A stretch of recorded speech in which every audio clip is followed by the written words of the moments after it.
Dear DJ Cory, daw malipong ako sang first time ko. Tawagan lang ako sa ngalan nga Erica, not my real name and not my real account. Nahuyabi ako magamit sa akon nga original nga Facebook, gani naghimo ako sang dami account. I hope mabuksan mo ang imo nga messenger kag mabasa mo ini para ma-share ko man sa imo mga followers ang akon nga funny experience. I'm sure nga masadihan gid ka mo.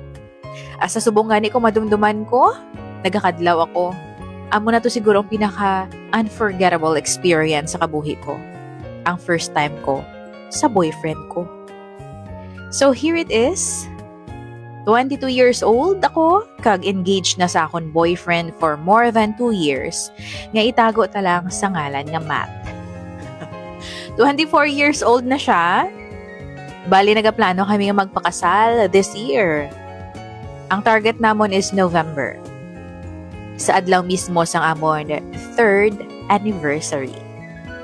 Sa umpisa pa lang sa amon nga relasyon, legal na kami both sides. Abi kay mag-classmates kami. Suod nga mag-amigahay ang amon nga nanay. Mga nanay. Since college pa lang sila. And then permi kami ginasunlog-sunlog. Ginatugpo-tugpo kami sa mga ginikana namon asa nga nag-develop ay. Hindi man biwabudlay palang gaon si Matt kay gwapo, macho na, mabuot pa, kag responsable. In fairness, may tsura man. May tsura gani amo. Siya pa. Gani ang balila, bagay ko na kami. Si Matt ang first boyfriend ko, kag ako naman ang ikaduha sa kabuhi niya. Kulang na lang sa amon kasal. Sometimes, dito ako nagatulog sa ila, sometimes siya naman sa amon balay. But to be honest, sa una, pakadto ikaduha nga tuig sang amon nga relasyon, wala pa sang may nagakatabo sa amon. Kiss lang, mga muna lang, holding hands. Pero wala pa kami home run. Hambal ko siya kasalanay. Bago asal, tungod mabuot si Matt, nagpasugot siya. Gani kun mag-sleepover kami nga duha, movie marathon lang kag food trip lang ang amon nga obra hasta nga matuyo kami kag matulugan. Kadasig sa mga nagkalatabo, first anniversary namon, nag-propose na siya. Planta ni namon magpakasal last year sa amon nga second anniversary. Galing nag-decide kami nga i-postpone na lang. Kay do alang-alang pa. Sang second anniversary namon, around 4 p.m., gin-message ako sang boyfriend ko. Hambal yan. Happy anniversary, love. May surprise ko para sa imo. Kadto di sa balay before 6. Kag, diri ka na lang dayon sleep. Abaw! Sang adlaw nga to, do masunggod pa ko tanik eh. Nag-greet siya nag-greet lang siya sang aga, kag wala gid naka-mention nga may plano siya nga i-date ako. So ako naman nga excited much. Nagpaligo dayo, nagilis, nagpagwapa, nag-impake, kag nagmotor pa kadto sa ilang balay. Before 5 p.m. nakaabot na ko. Siling sang yaya nila pagkakita sa akon. Ay langga, ari ka na? Ara siya sa iyang kwarto, saka lang to siya Daw balay ko naman ang ilang balay, gani komportable na ako ang mga magula. Nagsaka ako sa iyang kwarto, kag pagbukas ko sang pertahan na tingala ako nga wala siya. Matt? Love, din ka! Panawag ko sa iya. Nagsabat siya nga. Ay love, ari ka na?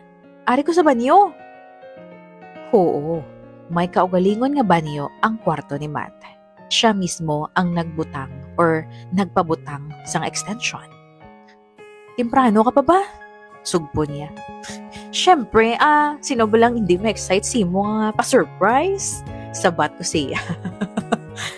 Thoughtful, kagalante ang boyfriend ko nga si Matt. Gani permi siya or permi niya ako gina-surprise sa mga regalo kada may okasyon. Love? Love? Panawag ni Matt sa akon. Yes, love. Sabat ko sa iya. Samtang nagapungko ako sa iya kama kag nagakuti sa akon nga cellphone. Towel be please. Hambal niya. Ginkuha ko ang towel nga nakasablay sa pulungkuan kag ginduhol sa iya. Gin-avoid ko gid nga magtulok sa iya hublas nga lawas. Kay sa tuod lang, virgin pa ang mga mata ko.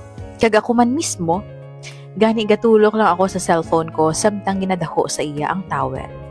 Pero nakibot ako, sanggulpi niya ako ginbutong pasulod sa banyo. Nagaandar pa ang shower, kag ginhungod niya nga bason ako. Wow! Nan, basa ka na. Paliguan ta na lang ka. Oh, hambal ni Matt sa akon nga nagkakadlaw.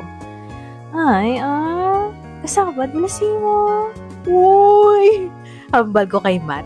Ginhampak-hampak ko pa siya, pero ginapiyong ko lang ang mata ko kaya hindi ko gusto nga makita ang iya nga hublas nga lawas. Grabe.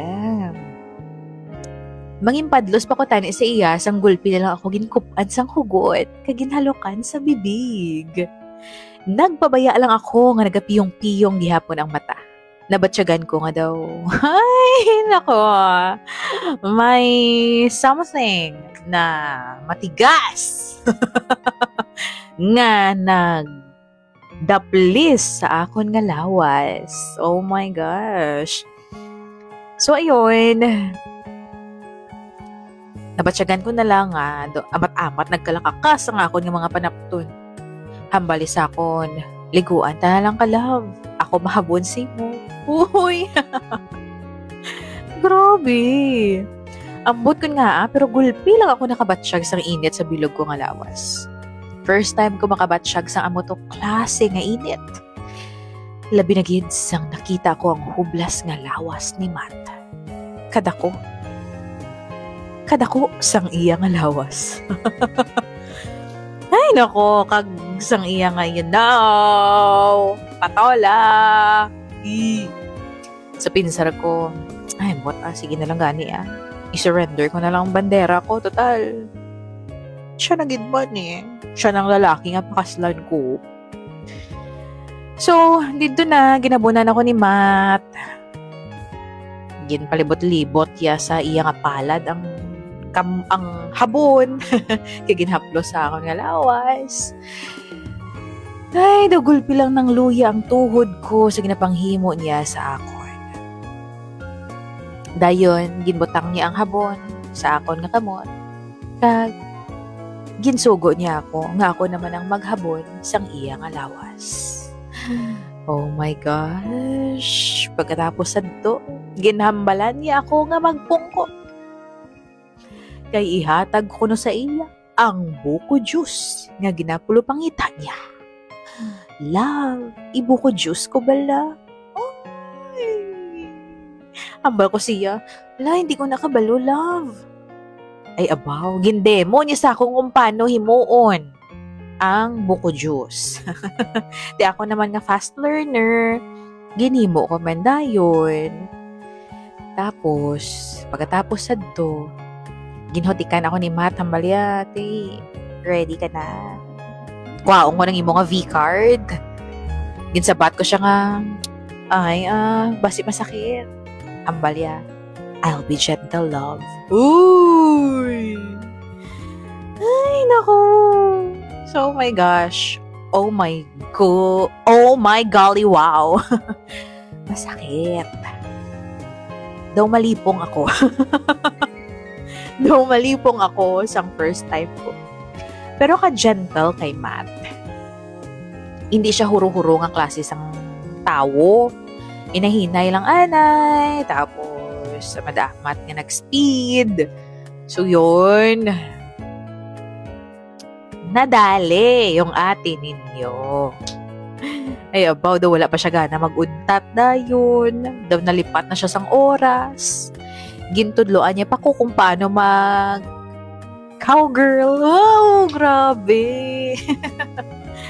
So, yun. Marami po kaming nagawa nung gabing yon. Pero, yun na nga. Na-surprise ako sa mga pagganap sang adlaw nga ato. Pero, wala man ko naghinulsol. Kagbalaan nyo kung ano paging natabo? Tungod kay medyo syunga ako. Nalipatan ko nga ilak ang puwertahan. pagsulod ko sa kwarto ni Matt. Kaya wala mo ko expect nga may pamukbang na magagada. Kag wala kami kamulalong. Nga alas 6 na gali isang gabi. Nalipat man si Matt sang iya nga instruction sa ila. Nga pagtongtong sang alas 6, masulod sila gulpi sa kwarto. Kag i-greet kami sang Happy Anniversary! Yobaw!